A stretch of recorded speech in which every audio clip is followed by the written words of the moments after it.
Hello guys, welcome to பிரியாவின் பக்கங்கள். இன்றைக்கி வந்து எங்களோட லீவ் டே. ஸோ நாங்கள் எல்லோரும் ஃப்ரெண்ட்ஸ் எல்லாருமே சேர்ந்து வெளியே போகலான்னு முடிவு பண்ணோம். ஸோ ஃபஸ்ட்டு வந்து அமரன் மூவிக்கு போகலாம் அப்படின்னு சொல்லிட்டு நாங்கள் என்ன பண்ணிட்டோம், கோயம்பேடுன்னு தெரியாமல் சிஎம்பிடி மெட்ரோவில் வந்து இறங்கிட்டோம்.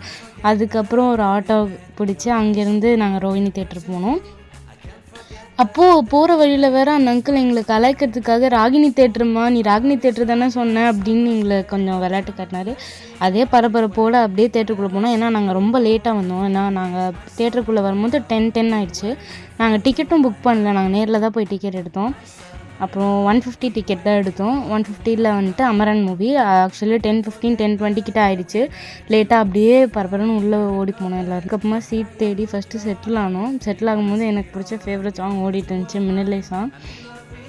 அதுக்கப்புறம் உட்காந்து மூவி பார்த்துட்டு இருந்தோம். இந்த மூவி வந்து நாங்கள் ஆல்ரெடி 3 பேரும் போனோம். 3 பேருமே நாங்கள் ஃபேமிலியோடு பார்த்துட்டோம். பட் இருந்தாலும் ஃப்ரெண்ட்ஸோடு இன்னொரு வாட்டி பார்க்கணுன்னு எங்களுக்கு தோணுச்சு. அதனால நாங்கள் இன்னொரு வாட்டி வந்தோம். ரொம்ப ஹார்ட் டச்சிங் மூவி. எத்தனை வாட்டி பார்த்தாலுமே அழுக தான் வந்துச்சு. இன்றைக்கும் நாங்கள் 2 வாட்டி பார்த்துட்டாலுமே இன்றைக்கி பார்க்கும்போதும் அதே kind of emotion. One of my favourite மூவின்னு கூட சொல்லலாம். ரொம்ப எமோஷ்னலாக இருந்துச்சு. அப்படியே கண்ணெல்லாம் தொடச்சிட்டு அந்த கடைசியில் அவங்க எழுதின போயம் எனக்கு ரொம்ப ரொம்ப பிடிக்கும். அதை ஒரு வாட்டி கேட்டுட்டு இதுக்கப்புறம் நாங்கள் இன்னொரு இடத்துக்கு போனோம். அந்த இடம் எங்கே, அங்கே நாங்கள் என்னென்னலாம் பண்ணுவோன்றதை நெக்ஸ்ட் vlogல அப்லோட் பண்ணுறேன். அது வரைக்கும் டாட்டா. தேங்க்யூ ஃபார் வாட்சிங்.